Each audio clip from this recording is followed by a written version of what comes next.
टोमॅटोच्या दरामध्ये प्रचंड वाढ झाली आहे। टोमॅटोचा भाव आता 80 ते 100 रुपये किलोवर गेलेला आहे। बाजार समितीमध्ये टोमॅटोची आवक घटलेली आहे आणि त्यामुळेच भाव वधारलाय आणि हा भाव आणखी वाढण्याची शक्यता सुद्धा वर्तवली जाते।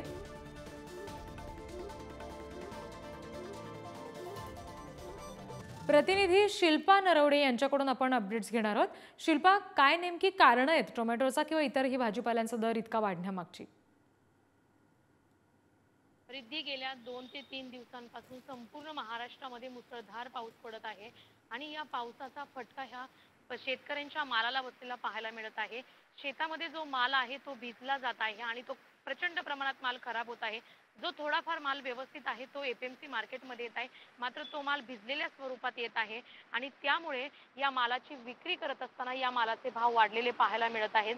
गेल्या काही दिवसांपूर्वी या मालाला कवडीमोल भाव मिळत होता, मात्र टोमॅटो असेल, वटाणा असेल, फ्लावर, कोबीसह इतर ज्या भाज्या आहेत त्यांचे दर हे आता गगनाला भिडलेले पाहायला मिळत आहे।